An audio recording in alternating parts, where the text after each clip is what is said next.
Of all the anime I've watched blow up in my time as a professional anime talker-abouter, Classroom of the Elite probably surprised me the most. I distinctly remember dropping this show one episode in out of sheer boredom back in 2017 and expecting to never hear about it again, which indeed I didn't. Over the last half-decade, none of the anime watchers in my social spheres have said so much as a word about it. So it came as something of a shock to me when in 2022 a sequel was announced, and not only were people hyped, but a lot of people were hyped. With over 500,000 viewers and a score of 7.86, it's MAL's 8th biggest anime of 2017.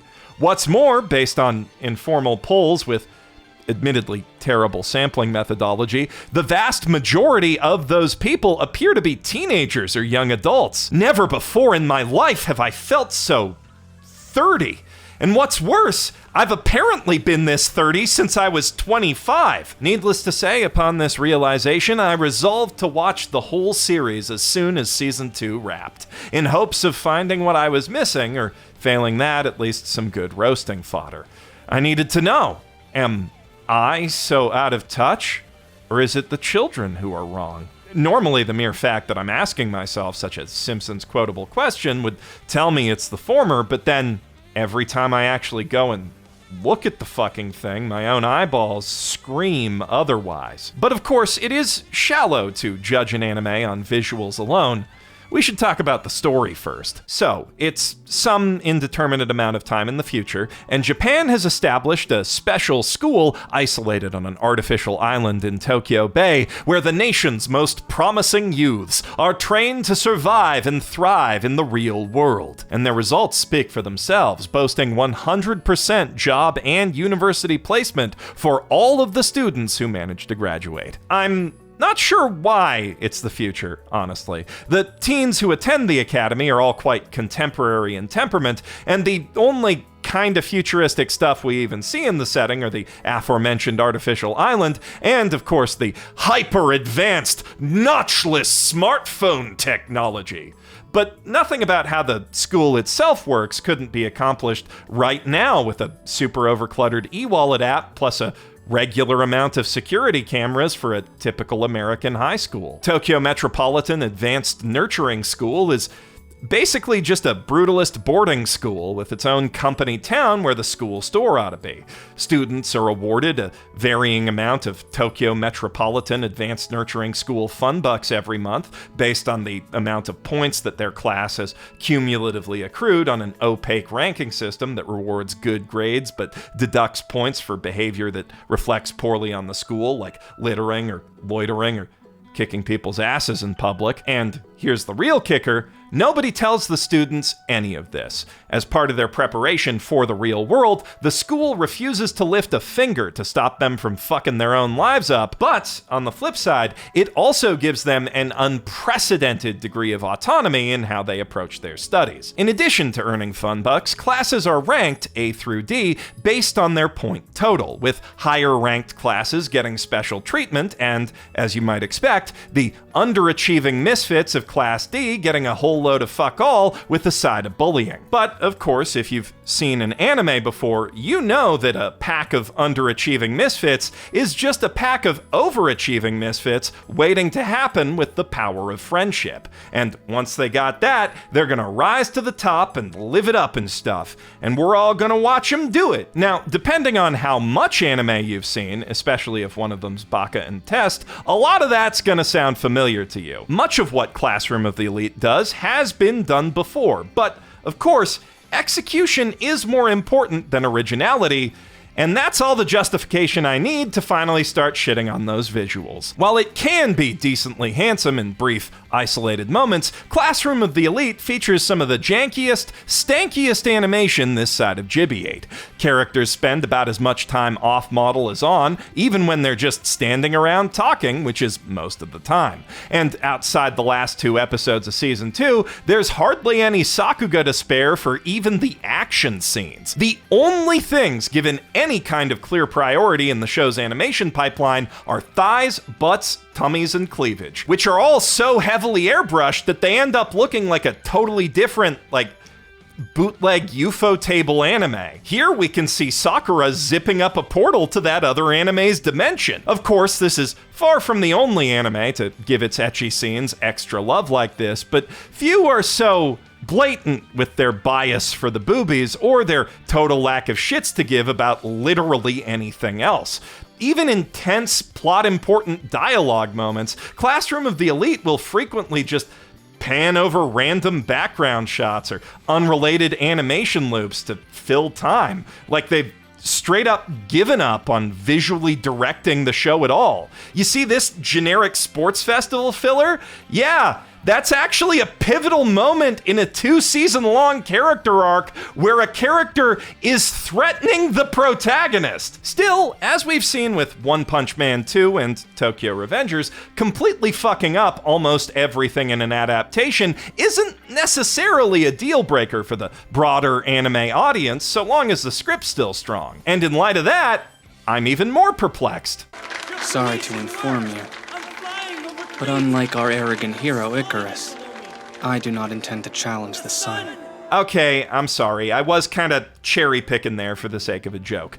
Despite how god-awful the dialogue can be, I do actually see, from a story-first perspective, why kids might love Classroom of the Elite.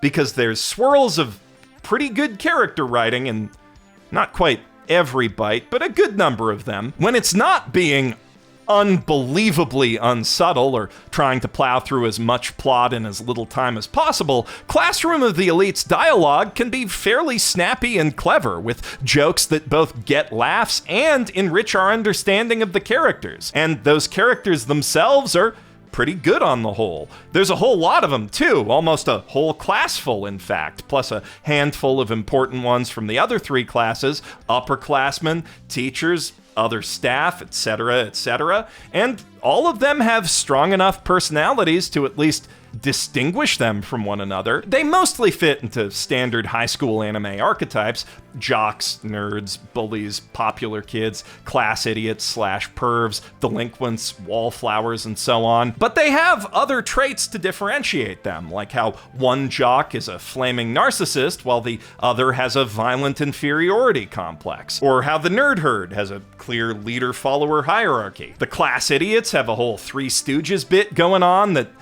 doesn't make their Mission Impossible spy tech variant pervy beach peepin' episode any less predictable or tedious, but it's something. Some of the friendly popular girls are fake-ass bitches, whilst others are genuine, and which one is which ends up being a matter of some narrative tension. The outcast wallflowers initially come off as boring background characters, but then, because the perspective character's goal is to fade into that background, they end up becoming his main friend circle, and through hanging out with them, reveal their own deceptively complex and charming personalities. These distinct characters aren't just set dressing either. A lot of them get to play significant roles in at least one arc of the story. It's not the best utilized or most original ensemble cast, but this is still a genuine, bona fide ensemble story where people other than the protagonist get to do stuff on their own, and that alone sets Classroom of the Elite far apart from the vast majority of aggressively single-player audience insert light novel trash it's competing with. More so as the series slogs on and you see the relationships between even some minor characters develop organically in the background. And I think it's a testament to how good these ensemble elements probably are in the original light novels, which, to be clear, I have not read and never will, that any of that comes through in the anime, where all those characters are forced to fight for the few crumbs of characterization left after Suzune Horikita's done. She's the protagonist of Classroom of the Elite, you see. You might think it would be that guy in the center of the poster, but no, that's just Suzune Horikita's future boyfriend, Kiyotaka Ayanokoji, who uses his special superpower of being a sociopath to help her covertly manipulate Class D into climbing through the ranks so she can impress her brother, the student council president. And that's what the whole anime's about. Until suddenly it isn't in the last 3 episodes of season 2, which, by a stunning coincidence, is also when it's suddenly not terrible. Now, Again, I have not read the light novel and never will, but I have read some of the copious internet complaints left by people who have, and they tell me that it's not about that at all, actually. Horikita isn't the protagonist, or Ayano Koji's love interest for that matter, or even all that important a supporting character in the grand scheme of things, but for some reason, the anime rewrites a whole bunch of scenes to give her more to do at the expense of pretty much the entire rest of the cast, including Ayano Koji's actual main love interest, Kei Karuizawa, who ends up coming off like the third girl in a slow burn harem plot because the anime only starts giving her any real screen time at the start of season 2, by which point it's already developed a good chunk of a really bad arc to him saving the friend who has a one-sided crush on him character from her stalker rapist guy. It's a truly bizarre writing choice for so many reasons, not the least of which being that Horikita herself absolutely does not rate the extra attention. She's a borderline insufferable, know-it-all loner who thinks she's better than everyone and don't need no help until she gradually learns the value of teamwork and through that, love and friendship and junk, finding respect along the way for what she once thought was the dumbest, most worthless guy in class, and in a twist, that's what causes her brother to start respecting her long before she achieves her goal. This isn't a bad character arc, but the borderline insufferable part really stands out at the start, and it's definitely not interesting or meaty enough to build an entire story around. Which is, of course, why the author of the light novels didn't do that. But unfortunately, the changes made to accommodate Horikita, and just to cram as much light novel as possible into a 12-episode season, also undermine the actual protagonist. Kiyotaka Ayano Koji is supposed to be a genius among geniuses who smurfed his way into Class D by scoring exactly 50% on all of his entrance exams. He hides his immense intellect, physical prowess, and sociopathic tendencies behind the facade of an innocuous villager bee-type character, manipulating his classmates from behind the scenes into doing protagonist stuff so he doesn't have to. For you see, our hero escaped from a secret underground anime protagonist laboratory. And if he lets himself become the protagonist at this new school, that means his evil dad, Shmendo Shmikari, wins. Or something. They haven't really fleshed out anything about the White Room plot yet. It's just kind of foreshadowing future arcs. Anyway, Ayano Koji only sees other people as tools to be used, a mentality drilled into him by the White Room and his father, who saw him the same way. And you might think that in a story about him, escaping that group's influence to join a group of misfits as they come together to better their lot in life through teamwork and friendship, his arc would be about unlearning that so he can become a more complete, happy person. And maybe it is in the light novel, but in the anime, he just straight villain monologues like, "All of you mean nothing to me. I have no need for friends. All I care about is winning, and you are but the pawns I'll use to win."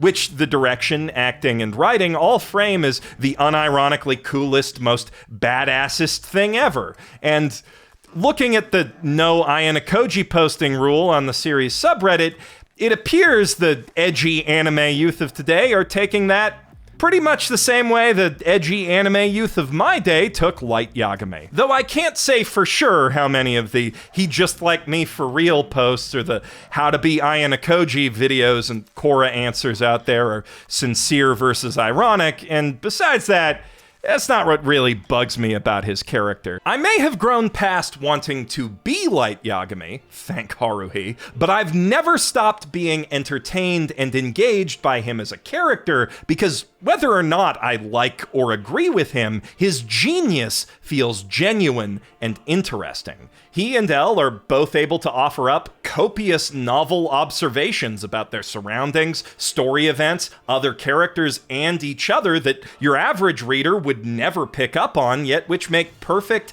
airtight sense once they're pointed out. And they use that information against each other in creative ways that, again, you'd probably never think of, but which still make perfect sense when you think about them.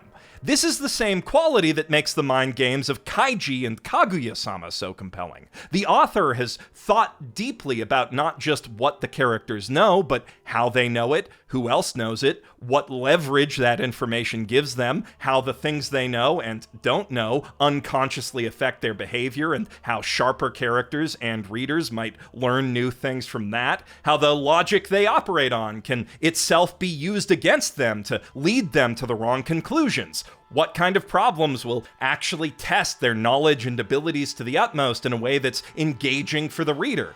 All this takes a ton of time and effort to write. But there's another, much easier and worse way to portray a genius. Just make everyone else dumber than them and or let them predict the future. If writing intelligent dialogue is too hard, you can just quote some smart dead guys. And where no quote applies, you just have to have them act stuck up while dropping as many syllables as you can find in your thesaurus. Easy peasy.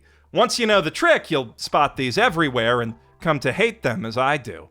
Maybe light novel Ayanokoji is different. I can see how the unreliable narration that was apparently also cut from the anime could have helped his leaps of logic feel less ass-pully in places, but in the anime, with its semi-random philosophy quotes as episode titles, an elegantly streamlined plot, and insistence on having Horikita do a bunch of stuff that other characters probably did for a reason in the source material, he inevitably comes off as the biggest and fattest of phonies because the story is simply missing too much connective tissue to have a clean line of logic he can follow.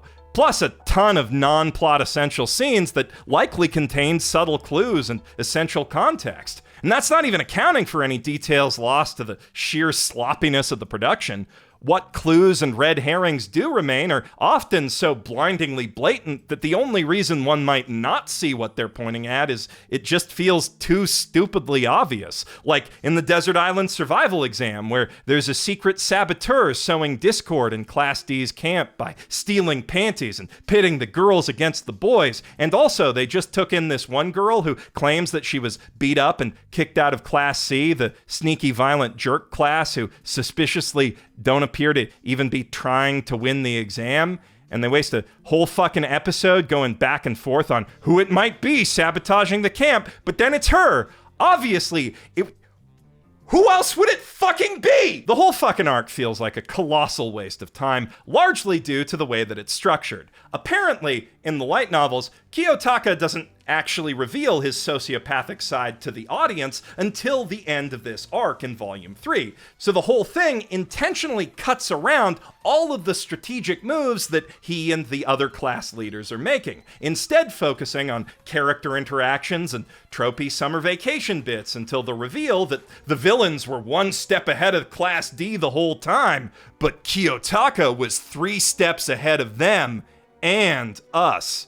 Which, of course, doesn't work in the anime because he was never ahead of us. We already know what he is and what he's capable of, so we know he must be up to more than he's letting on based solely on the fact that he appears to be doing very little. Thus, we're just sort of left sitting there waiting for the other shoe to drop through 3 straight episodes of mindless boys versus girls teen comedy bullshit while all of the actually interesting parts of the story are happening off screen. And then when the reveal finally does come, it's not even that impressive. Kiyotaka's grand genius deductions amount to 1, figuring out that everyone in the sneaky violent liar class was being sneaky and lying. 2, realizing that Class A's real secret leader was not the guy conspicuously waving their secret leader card around in broad daylight, but rather the guy next to him. And 3, comprehending that you can't change your class leader except under extreme circumstances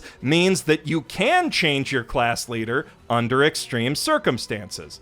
He finds a clever enough way to turn the baddies' plan against them, sure, but no more clever than anyone who's ever won a game of Among Us as the alien. Though, to be fair, it's still miles more interesting than the exam that follows it, which is just a convoluted icebreaker game they play in the cruise ship's conference rooms for, I think, like a whole week. holy shit, was that boring. And the cartoonish bullying that Karuizawa was subjected to by Class C in the B-plot did not make it better. In contrast to Class D's power of friendship, Class C embraces the power of violence. They're a pack of antisocial thugs ruled with an iron fist, plus a bigger, blacker iron fist, by Perrier in a champagne glass sipping wannabe gangster Kakeru Ryuen and his buddy Albert. Ryuen's goal is to test the limits of what the school's lax regulations allow students to get away with, specifically violence-wise, because he believes that violence is the ultimate social power, which is a fancy philosophical-ish way of saying that he fucks with the protagonists sorta just because to make a plot happen sometimes. I don't think they're very good villains, honestly, except in one arc, which we'll get to. Class D must also contend with an enemy in their own midst, though, and one they'd least suspect. Kikyo Kushida, who always acts friendly and helpful so that everyone will like her, but only because she secretly thinks she's better than all of them and entitled to their praise, which, when she doesn't get it, she says really mean things about them, formerly on a blog, but then she learned a valuable lesson about not leaving receipts, so now she just does it when she thinks she's alone. And of course, that's a horrible secret that she must keep secret at all costs. And since Horikita might know that she's a fake-ass bitch because some people at her middle school found out and Horikita went to her middle school, she vows to get her expelled at all costs, even if it means turning traitor and helping Class C. It's so fucking stupid. I hate this whole... I hate Kushida. She's fucking Mommy Nanami without the charisma and adds absolutely nothing to the plot. But my real beef with her is how bad she is at plotting, and that goes double for Class C, because 3 of the 4 total schemes that these bad guys cook up to fuck with our protagonists boil down to just blatantly lying or threatening to lie and getting away with it for no apparent reason. When Kiyotaka finds out that Kushida's a fake-ass bitch, for example, she silences him by threatening a false Shield Hero accusation, making him grab her boobs so she can use the handprint on her blazer as evidence. But there's lots of ways that could have got there. He could have just grabbed that spot while picking it up off the ground, or tripped while being an anime protagonist. It's just not very good blackmail, yet they both act like she's got his balls in a vice for nearly 2 straight seasons over it, which might be a misdirect on his part, make her think she's got the upper hand so she doesn't try anything more, but I don't know, kind of just seems like a dumb, edgy excuse to write a boob-grabbing scene into early in the series. Thanks for the thumbnail, I guess. There's no excusing how flimsy Class C's plan is in the class trial arc, though, where 3 of their thugs accuse Class D's pseudo of jumping them after basketball practice. All 3 of them at once, with no provocation, which by itself is pretty implausible, but pseudo does have a bad reputation, so it makes sense that the Student Council Tribunal would side against him initially. But after their classmate Sakura comes forward with eyewitness testimony that the other guys started it, plus photographic proof that she was there where you can clearly see them starting it in the background, the student council president's continued willful ignorance starts verging into Ace Attorney judge territory. Also, objection, relevance. I don't see why Sakura needed to out herself as an Instagram gravure model if she didn't want to, just to present that one selfie to the court. Or why she had to throw an entire bikini slideshow up on the projector. I don't see how that helped Class D's case. Anyway, what really grinds my gears in all this is that Kiyotaka and Horikita's genius solution to this problem is also just to lie and hope they don't get called on it. Tricking the thugs into thinking they were caught on tape so they retract their accusation wouldn't have worked if they either talked to their teacher or just thought about it a bit first. It's not our hero's genius that wins the day, just everyone else being a fucking moron, and that is so unsatisfying. Speaking of morons, Class C's scheme to win the sports festival is to have their guys beat up Class D's few MVPs while making it look like an accident, which, is a pretty good plan if you do it once, maybe twice, but not over and over through the whole fucking festival in front of everyone, and especially not when the other part of your plan to help Kushida get Horikita expelled in exchange for betraying her class involves framing her for breaking another girl's ankle by bumping into her. Like, if you expect us to believe the school's gonna buy these 5 separate dudes all stood on top of that one guy at the same time completely by accident, then wouldn't they also believe Horikita saying that was an accident? Where's the logic?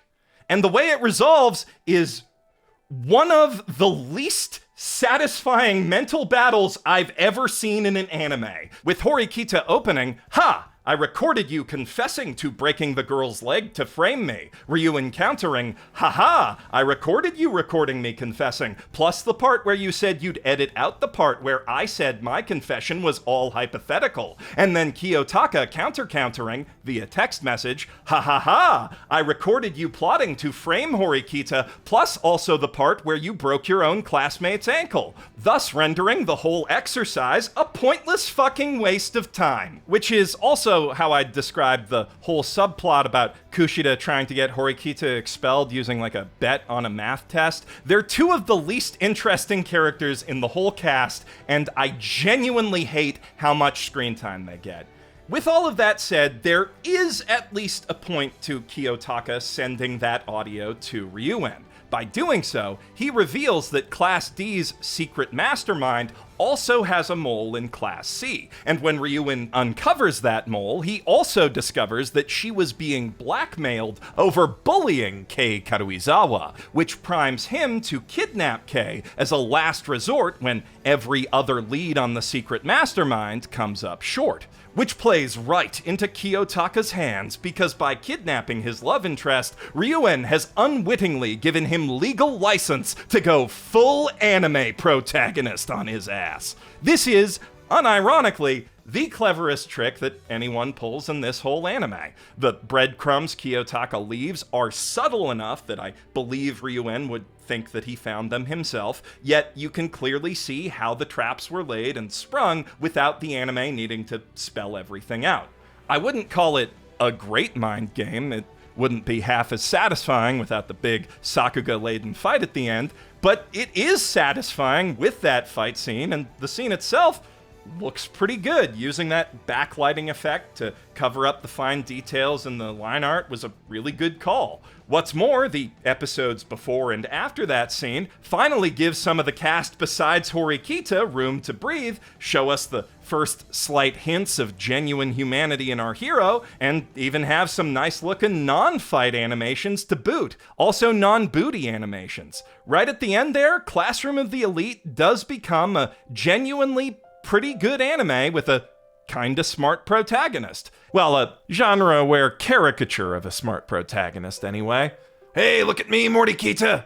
I'm Kirito Rick! Definitely was not worth sitting through the rest of it to get to that, though. Outside of those 3 episodes, the only thing I can say Classroom of the Elite really succeeds at is leaving the impression that the story it's based on is probably a lot better than it turned out. And because it's just a glorified commercial for the light novel anyway, I guess that's all it needed to earn itself some sequels. It's more than Master of Ragnarok accomplished, but as someone who hasn't read the light novels, and I can't stress this enough, never will, that does nothing for me. But that's okay. It's not meant to do anything for me, and I stayed up late for fucking Gundam Seed when I was a teenager, so I'm in no place to judge anyone it is for. There was definitely a time in my life, before I'd seen other anime and movies and stuff do most of the same things better, where I would have ignored most of these issues and thought Kiyotaka was just the coolest dude. But then there was also a time, a couple years after that one, where thinking about that first time would have made me cringe out of my entire body. And one day, you will too. So enjoy your trash while you can, kids. Seriously, enjoy it. These are good years you're living. No shade. I'm Geoff Thew, technically an adult, signing out from my own basement.